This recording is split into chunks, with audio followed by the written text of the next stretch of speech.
Olá, eu sou Lívia Leão e esse é o Li no Livro.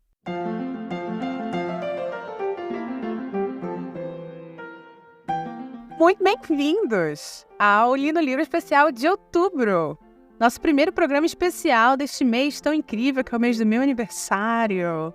Que é o mês onde você tem os dois melhores signos do zodíaco, Libra e Escorpião. É o mês onde você tem algumas chuvas refrescantes, ao mesmo tempo você tem climas amenos, pelo menos devia estar um clima ameno, né? Devia estar. Eu tô gravando, pra quem não sabe, eu tô gravando esse programa muito antes, porque eu quero deixar tudo gravado, que eu vou viajar. E atualmente estamos enfrentando aqui em São Paulo uma onda de calor horrorosa. Espero que no futuro, em outubro, quando você estiver ouvindo este podcast, o negócio tenha melhorado e tenha os climas amenos de outubro. Enfim, o que eu escolhi fazer nesse mês? Esse mês eu escolhi trazer para vocês histórias que não necessariamente estão vindo de livros, tá?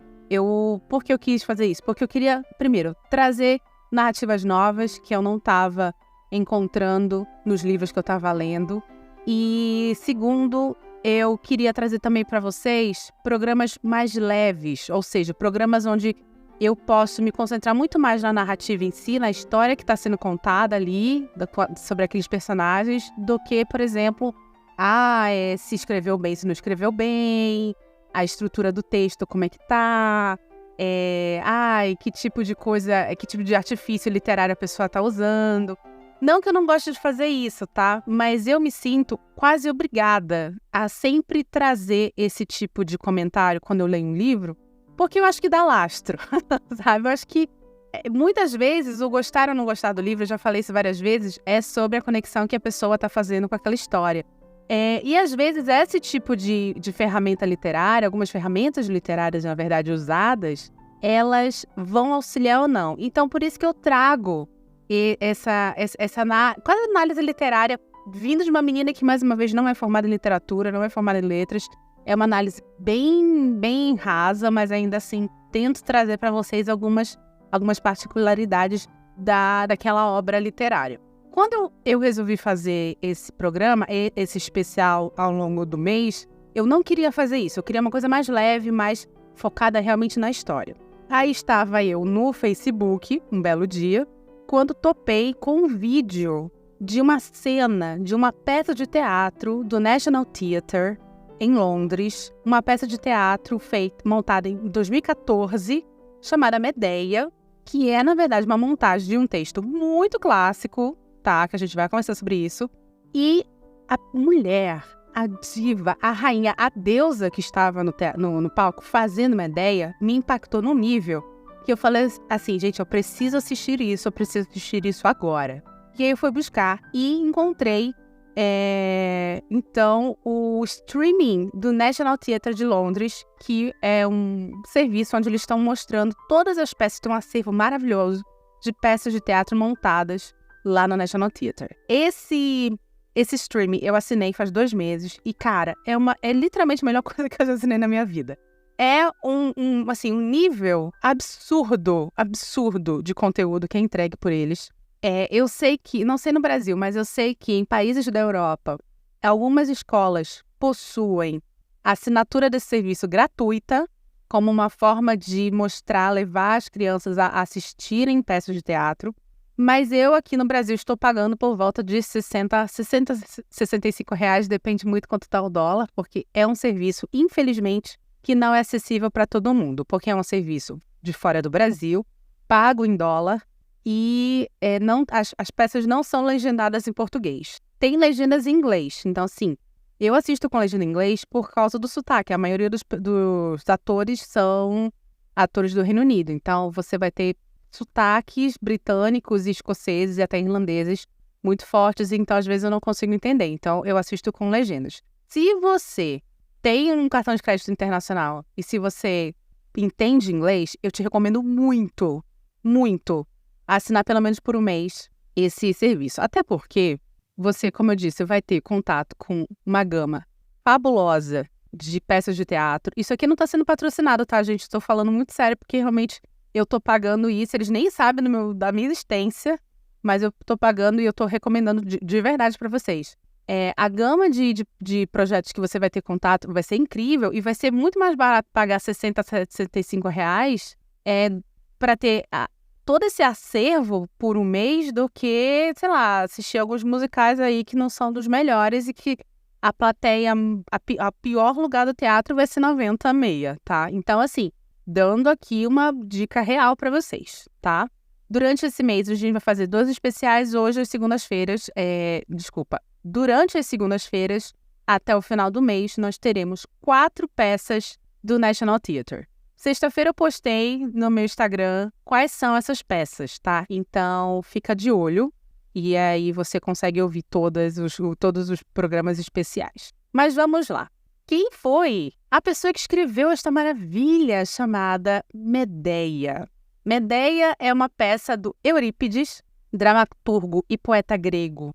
Nascido em 480 e falecido em 406 a.C., lembrando que antes de Cristo a data é decrescente, né? Então, o mais antigo é 480, o mais novo é 406. Ele vai ser uma pessoa conhecida por explorar muito aqueles que perdem na história, nos mitos gregos, né? Então, por exemplo, ele é um cara que vai escrever sobre as troianas, as rainhas de Troia, as mulheres de Troia, mulheres nobres, que após o fim da guerra de Troia são divididas entre os reis da Grécia como espólios de guerra, né? É dele que vai vir Medeia também. Então, ele tem essa visão e acaba sendo uma visão sempre sobre mulheres, porque vamos lembrar que na Grécia mulheres não eram nem consideradas seres humanos, né? Ele vai trazer essa visão daqueles que perdem, daqueles que não têm fala durante os mitos e acabam sendo mulheres. Ele era uma pessoa pouco sociável, pelo que a gente tem de registro histórico. Ele era um cara recluso, tanto que, por registro histórico, a gente sabe que ele termina a vida dele recluso e cercado por livros, o que, particularmente, eu acho uma excelente maneira de terminar a vida. E, muito provavelmente, daqui a 25, 30 anos é como eu vou estar fazendo.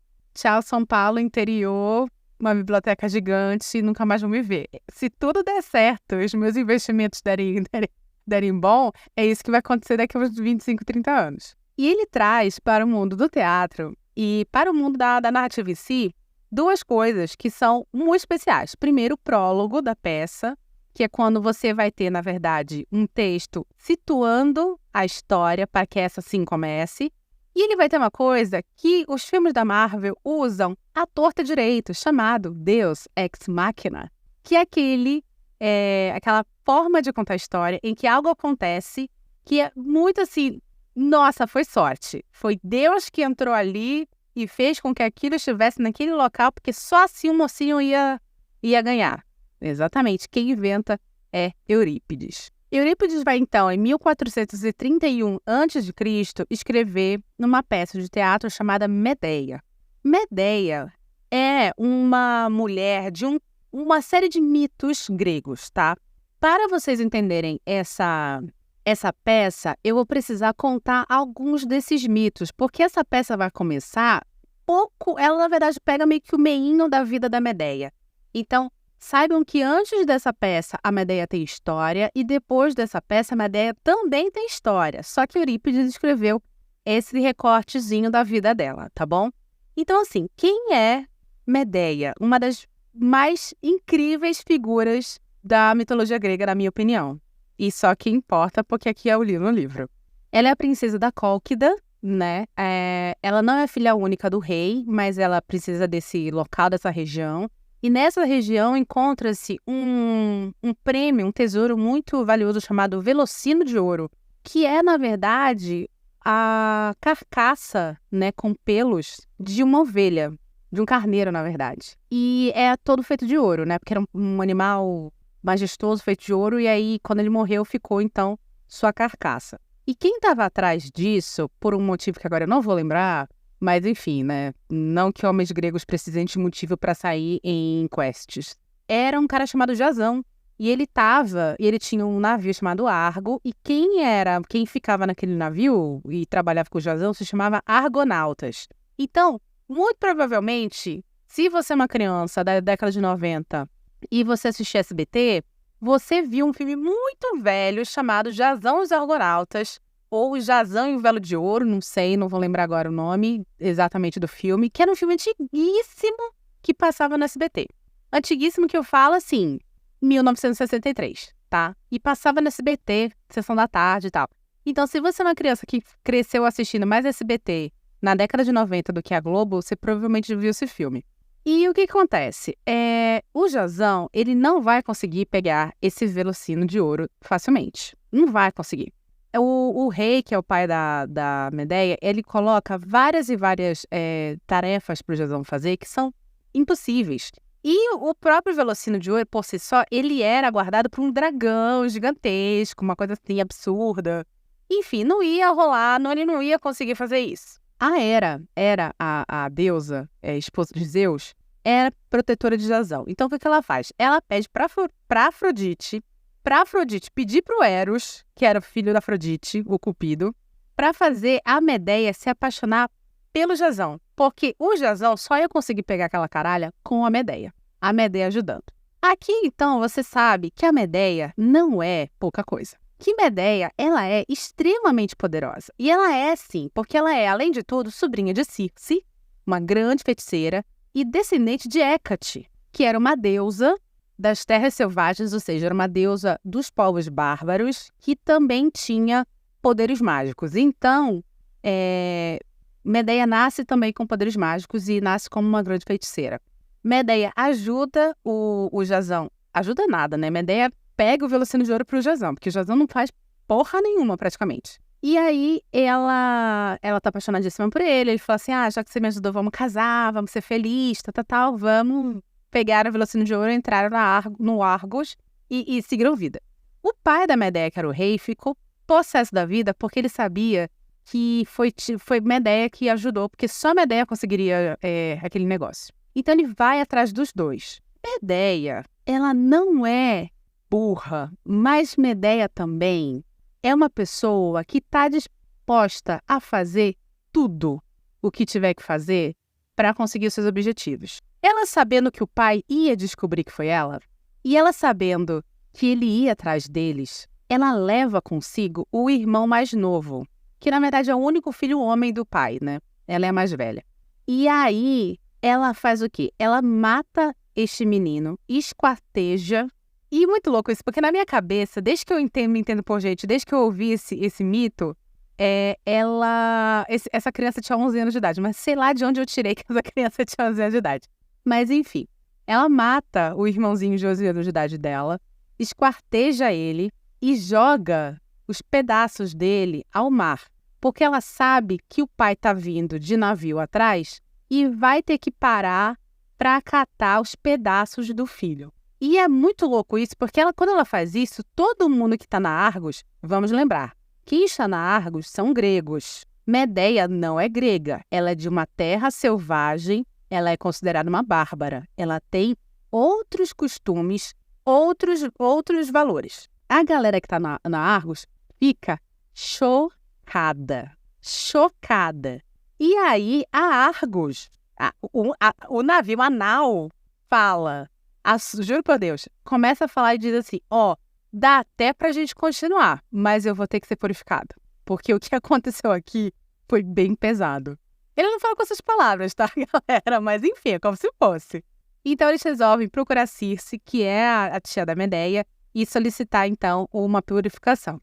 A Circe vai purificar a Medeia, mas fala assim, não gosto do teu marido, então pica a mula. Se quiser ficar aqui, você fique, mas o teu marido tem que ir embora. E Medeia vai atrás do Jazão.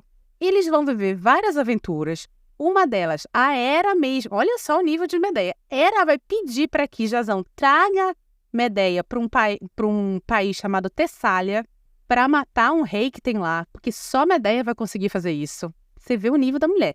A gente tem um mito aqui que é construído para você ter certeza que esta senhora é o poder. E aí, depois que eles vão ver lá a aventurinha deles na Tessália, eles vão embora e se estabelecem em Corinto. Medeia, em nenhum momento, é considerada parte da nação grega. Ela eternamente é uma pária, porque ela mata o irmão dela para cortar relações com a família dela pregressa, que é a família do pai, mas como no meio dos gregos ela também nunca é aceita. Então, a única conexão que esta senhora tem, que esta mulher tem, é o Jasão. Eles vão se casar, eles vão ter filhos, ela vai ser uma pessoa extremamente emocionalmente conectada a ele por causa dessa falta de pertencimento de onde eles estão, em Corinto.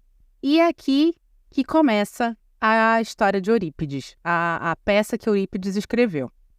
Gente, eu vou contar até o final da peça, tá? Porque, enfim, é uma peça escrita em 431 a.C. Antes de Cristo. Então, assim, não acho que o período de spoiler já passou. Então, esteja avisado.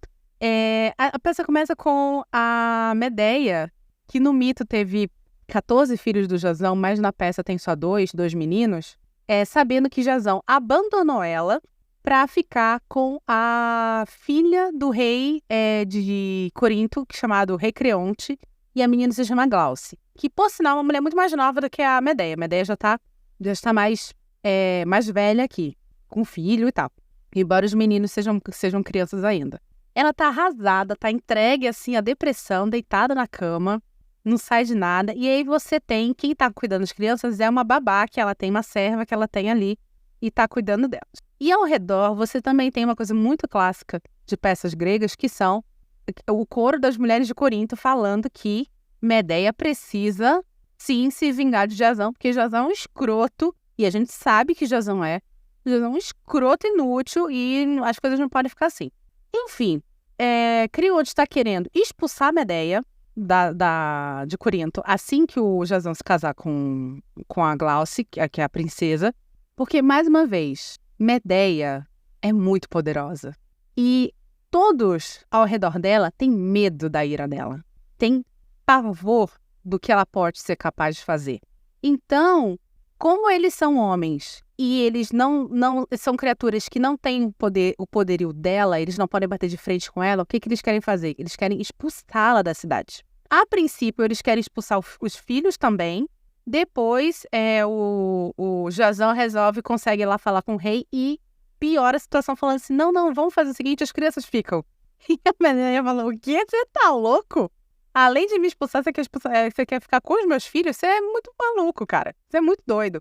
O rei vai lá falar com ela, o Jasão vai lá falar com ela, o Jasão tem a cara de pau de virar pra ela e falar assim, olha, não se preocupa não, eu caso com a Glauce, aliás, eu estou casando com ela. Ele fala isso uma hora pra ela, na peça.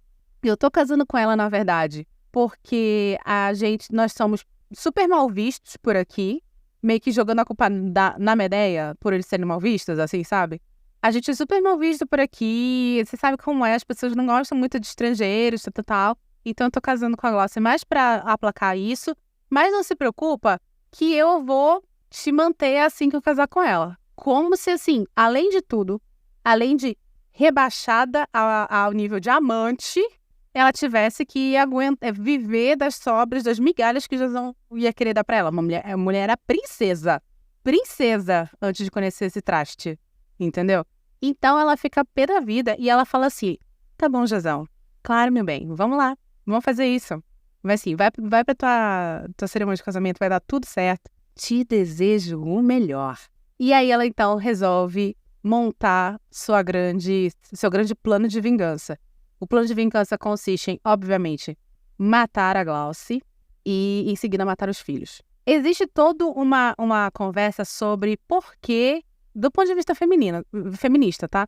E, gente, assim, deixa eu deixar uma coisa clara. Lido o livro, sou só eu. Eu que faço, eu falo as coisas que eu interpretei de um texto, de um livro, enfim.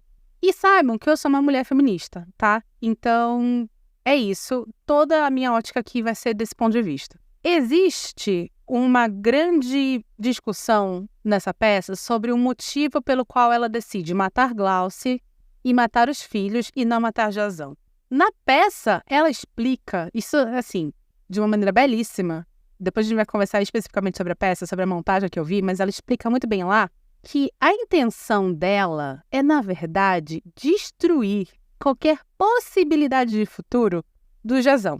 É uma decisão de um ponto de vista quase prático, porque se ela mata Jazão, ela tem que carregar isso nas costas, ela vai ter provavelmente o ódio dos filhos, ela vai ser ainda muito mais rechaçada, e, enfim, e o rei, porque ela culpa o rei, né, o Creonte, que tentou expulsar ela da cidade, vai continuar a vida dele. A intenção dela não é essa, a intenção dela é que recaia sobre o Jazão um manto de tragédia e sangue e tão grande que a vida dele se torne estéril, que ele não exista mais possibilidade deste homem viver sobre a terra de uma maneira pacífica. Essa é a intenção dela. É uma coisa muito mais profunda. E aí, como ela faz isso? Primeiro, ela mata o futuro, que é a Glauce, que é a menina que vai casar com ele, a princesa de Corinto, e o legado, que são os filhos. E, gente, eu não vou fazer em nenhum momento o juízo de valor quanto a se ela está certa ou não está certa, que às vezes eu faço, né? Eu falo assim, eu não julgo e tal. Eu não vou fazer nenhum tipo de juízo de valor, porque estamos passando, neste exato momento no Brasil, uma situação muito delicada a respeito de direitos de crianças, direitos de mulheres grávidas.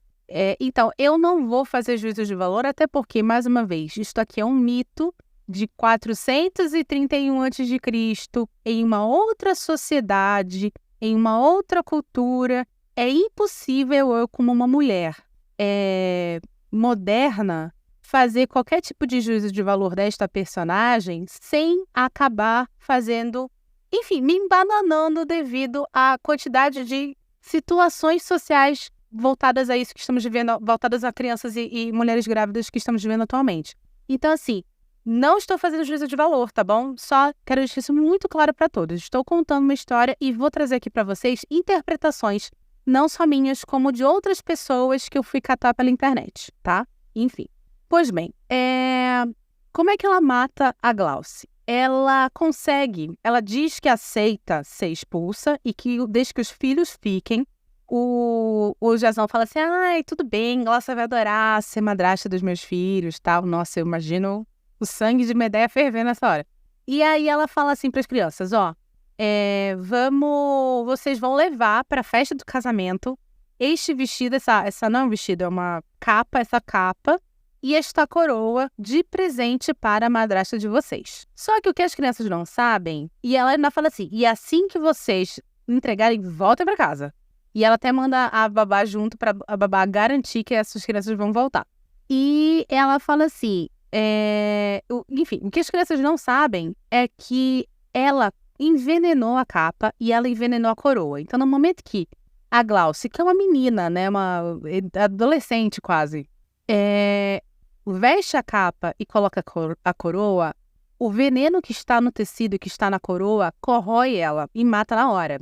E acaba matando o rei também, porque durante a agonia da Glauce, o rei, acho que era a filha única dele, agarra a menina e tem também contato com a capa e com a coroa e acaba falecendo junto. Então ela não só mata o futuro do Jazão, como ela mata o rei da cidade. E aí, antes de Jazão ir lá, enfim, revoltado, reclamar, ela então decide matar os próprios filhos. Não é uma decisão fácil, em nenhum momento dessa peça é uma decisão fácil da Medeia. Ela em alguns momentos, chega até pensar se ela está fazendo a coisa certa. O coro de mulheres que no começo estava mó vingança, vingança, mata mesmo, pega ele, dá um soco dele.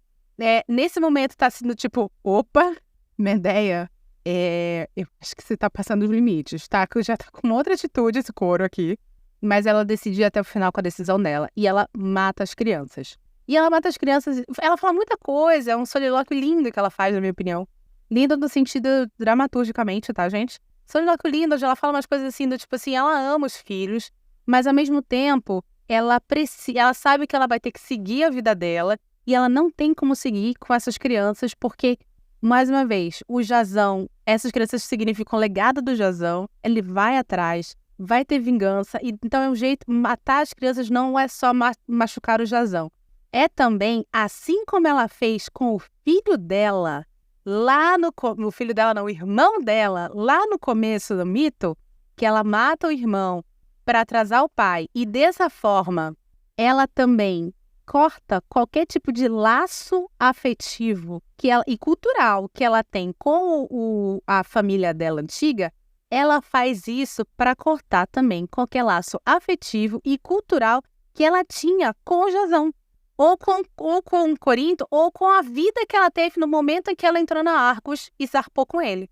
Então, na verdade, a Medeia, ela está repetindo uma coisa que ela já fez antes. Ela está encerrando um ciclo. Só que este encerramento de ciclo para ela, para a cultura bárbara dela, para na cabeça dela, o emocional dela, é um fechamento de ciclo que precisa ser selado com a morte das figuras que são o legado daquele ciclo. Então, são as novas gerações. Então, ela mata o irmão criança, ela mata os filhos criança também. Antes disso, no meio da peça, ela vai encontrar com um rei chamado Egeu, que é o rei de Atenas, e a peça termina com a morte das crianças, tá? O Jazão chegando e topando com ela com os 2 filhos já mortos na mão. Mas depois da peça, o mito continua. No mito, ela vai para Atenas fugida. Ela vai, porque mais uma vez, ela matou um rei, né, gente? Não foi pouca bosta, não. Ela vai para Atenas fugida. Lá ela se casa com o Egeu e tem um filho dele. E o Egeu, quando tá com ela nessa peça, ele fala assim, pô, eu sou estéril. Fui no oráculo de Delfos, falei com eles, mas parece que não vai rolar, eu sou estéril mesmo. E aí ela fala pra ele assim, já sabendo o que ia fazer, já maquinando. Se você me der asilo em Atenas, eu curo você. Eu faço com que você tenha um filho. Você topa? E ele topa. O que ele não sabia é que ela ia casar com ele. Ela se torna a rainha de Atenas. E ela ia ter o filho dele. Enfim, continua a história. É uma história bem legal. É um personagem maravilhoso. Mas é um personagem bem polêmico, porque existem várias camadas nessa história que são abertas a muitas discussões há milhares de anos sobre a atitude que ela toma, principalmente em relação aos filhos, tá? Mais uma vez, complicado analisar isso do ponto de vista moderno, mas tendo em vista que o histórico de Medeia, como uma mulher das terras selvagens, fazer esse tipo de sacrifício de sangue, dentro da história, é algo que é esperado dela. Não é uma atitude que ela tira do nada por pura crueldade e vingança, como algumas pessoas tendem a acreditar quando falam sobre essa peça, tá bom? Vou chamar aqui o meu patrocinador e a gente volta para falar especificamente da montagem do National Theatre.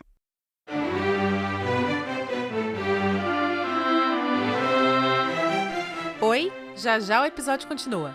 Mas antes eu queria agradecer a sua audiência e te lembrar que o Li no Livro é um podcast independente e sem patrocínio. Se você quer nos ajudar, por favor, compartilhe esse episódio com seus amigos. E estamos nos principais agregadores de podcast, inclusive agregadores gratuitos. Obrigada!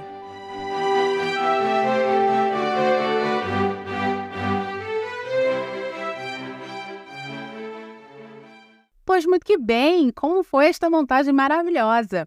Primeiro de tudo, a mulher que eu vi, que eu falei pra vocês, que foi como eu tive contato pela primeira vez com o streaming do National Theatre, é a Helen McRoy, ela que faz a Medeia nessa montagem de 2014, e ela é muito conhecida por fazer a mãe do Draco Malfoy em Harry Potter, né? Grande atriz, falecida já, infelizmente, perdemos um grande, assim, um talento absurdo. Ela, como Medeia, é uma força da natureza, é uma coisa absurda. Aliás, todo mundo é muito bom nessa montagem, na minha opinião. Quem tem fala, né? Porque você, por exemplo, a Glauce não tem fala, mas ela é vivida por uma bailarina. A parte do balé, que é um balé meio moderno, eu já não curti muito. Mas, assim, Helen McRoy, fabulosa como Medeia. O Danny Sapani fazendo Jazão muito bem também, muito bom.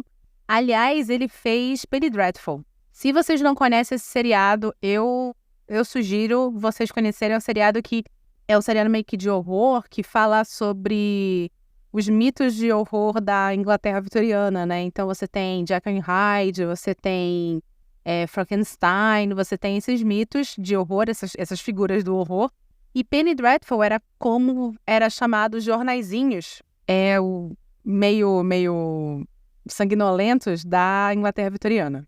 E quem faz muito bem, por sinal, a enfermeira, a babá dos filhos da Medeia, é a Michaela Coel, que vocês conhecem de Chewie Gum, da Netflix. Então, assim, é uma galera muito boa, muito, muito boa, fantástica, e eu super recomendo essa montagem, que foi dirigida por uma menina chamada Carrie Cracknell, que eu fiquei impressionada quando eu descobri que ela é responsável pela direção de uma das piores adaptações da Jane Austen, chamada Persuasão para Netflix, que é a Persuasão com a Dakota Hudson, acho que é Dakota Hudson o nome da menina, não vou lembrar. Mas é horrível, é a última versão de Persuasão que a Netflix lançou, que é uma coisa pavorosa. E ela é a diretora, e eu fico assim, gente, enfim, né? Todo mundo vai fazer alguma coisa muito ruim na vida mesmo. Mas, enfim, quem escreveu para compensar, né? Quem adaptou o texto do Eurípides é um cara fabuloso chamado Ben Power, e ele é o responsável por um seriado incrível, fantástico, magnífico, chamado The Hollow Crown, que é um seriado que conta a Ilíada de Shakespeare. O que é a Ilíada? É o conjunto de peças que vão contar de Shakespeare, que vão contar a história meio que da Guerra das Rosas. Ali, na verdade, o final é Guerra dos 100 Anos com Guerra das Rosas. Então você começa com, acho que Eduardo II, Henrique IV, Henrique V, acho que Henrique VI, não vou lembrar, Ricardo III. Eu acho que são essas, se não me engano. E esse seriado, ele tem 2 temporadas. Quem faz o Henrique IV é o Jeremy Irons. Quem faz o Henrique V é o Tom Hiddleston, que eu vou tirar foto lá na Nova York Comic Con. E, aliás, eu adoro ele como o Henrique V. Eu acho, na verdade, que ele chega a ser um Henrique V melhor do que o Laurence Olivier. Lembrando, não estou falando que Tom Hiddleston é melhor que Laurence Olivier. Estou falando que o Henrique V de Tom Hiddleston eu simpatizei mais do que o do Laurence Olivier, tá? Deixar isso muito claro. Eu gosto também da versão do Kenneth Branagh. A primeira versão de Henrique V que eu vi na minha vida era do Kenneth Branagh. E você tem, por exemplo, Benedict Cumberbatch fazendo Ricardo III. Você tem uma gama maravilhosa de atores ingleses muito bons em adaptações muito, muito acessíveis de Shakespeare, tá? Porque isso tem uma coisa, quando a galera vai adaptar Shakespeare é um texto difícil, ele não era, assim, deixa eu tentar ser mais didática. Shakespeare não escrevia para intelectuais, ele escrevia para o povão, tá? Tanto que quando você pega a estrutura do The Globe, que é o teatro do Shakespeare, é uma estrutura em que você tem uma plateia que era composta principalmente para a galera da plebe, pela galera sem grana, que lotava os teatros. Aí você tinha um segundo andar, que era uma galerinha que tinha um pouquinho mais de dinheiro, uma burguesia mercantil ali, uma coisa assim. E você tinha um terceiro andar, que era quem? Que eram os nobres, que tinha muito nobre que ia assistir peças do Shakespeare no Globe. Aliás, existe também, eu não sei se historicamente isso é acurado, mas em várias obras de ficção que eu vi, existe a fala de que a Rainha Elizabeth dava uma grana ali para ser montada, fazia um patronato ali através de outros nobres para o Shakespeare montar suas peças, tá? Enfim, então Shakespeare escrevia para todo mundo. Então ele vai ter peças. Eu sempre amei Shakespeare desde criança, porque não é difícil. A narrativa dele, as histórias que ele conta não são histórias difíceis, são histórias com elementos muito, muito palpáveis e muito tangíveis para a população gostar. Então você tem um herói, você tem um grande amor, você tem uma reviravolta, você tem um vilão muito esperto que cria situações muito loucas, e algumas, né? Outras você tem até mesmo mitos fantásticos e mágicos e tal. Então, as coisas que Shakespeare escreviam eram para todo mundo. Só que Shakespeare vai escrever num inglês chamado inglês elizabetano. Então, a linguagem é uma linguagem muito complicada. Logo, para você trazer para o mundo de hoje, você precisa fazer uma adaptação. Então, quem faz a adaptação das peças de Shakespeare para este seriado é o Ben Power, assim como ele vai adaptar a Medeia do Eurípides para o teatro. Então, ele vai facilitar essa adaptação, ele vai facilitar a conversa desses textos mais antigos, mais clássicos, com a galera, tá? E, particularmente, eu acho que ele faz um excelente trabalho em ambas as obras, Hollow Crown e na montagem do National Theatre. E, Lívia, onde eu encontro essas maravilhas para assistir? Onde eu encontro, por exemplo, Henrique V do Kenneth Branagh? Onde eu encontro Hollow Crown para assistir? Você vai saber se você assinar a nossa newsletter! Nossa, tá ficando muito bom no marketing, gente! Na descrição desse episódio você vai encontrar um link para assinar a newsletter do Li no Livro, que vai pro seu e-mail todo final do mês, não só com todos os episódios que foram ao ar, mas também vai ter lá onde você encontra os filmes citados, os seriados citados, onde você encontra os outros livros citados, coisas desse tipo. Então, se você não quer perder essas coisas, é só você assinar a newsletter do Li no Livro, tá bom? Enfim, espero que vocês tenham gostado muito desse novo episódio. Foi um episódio muito divertido pra mim. Eu gosto muito dessa história. Eu já conhecia essa peça antes. As próximas peças são as peças que eu escolhi a dedo pra vocês. Nós vamos ter Relia de Shakespeare, nós vamos ter uma adaptação com o Benedict Cumberbatch de Frankenstein, da Mary Shelley, onde eu vou fazer um paralelo com o livro, que é um dos meus livros de ficção científica favoritos. E a gente vai ter o Amadeus, que virou na década de 80 um filme com Miles Forman, mas que sempre foi uma peça primeiro.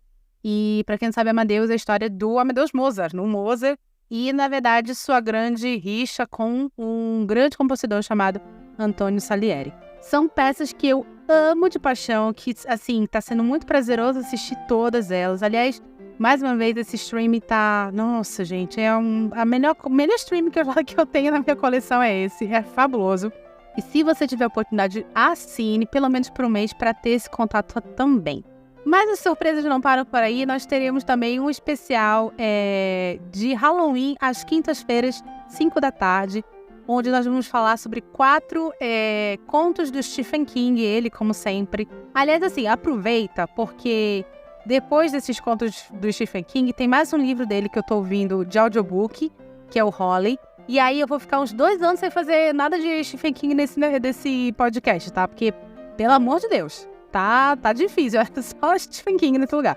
E, então a gente vai ter 4 contos do Stephen King do livro Sombras da Noite. E aí também, se você quiser gelar um pouco a espinha, é só conectar no Spotify ou em qualquer outro agregador de podcast da sua preferência, toda quinta-feira às 5 da tarde, no mês de outubro. Obrigada pela sua audiência. Se você gostou, por favor, compartilhe com seus amigos. Nós estamos nos principais agregadores, agregadores pagos, agregadores gratuitos. Assine a nossa newsletter. Estaremos aqui no mês de outubro, todas as segundas-feiras às 17 horas e às quintas-feiras às 17 horas. Comente, por favor. Quero saber o que vocês estão achando do episódio, desses episódios especiais, que eu trago mais coisas diferentes aqui para vocês, tá bom? Meu nome é Lívia Leão e esse foi o Li no Livro.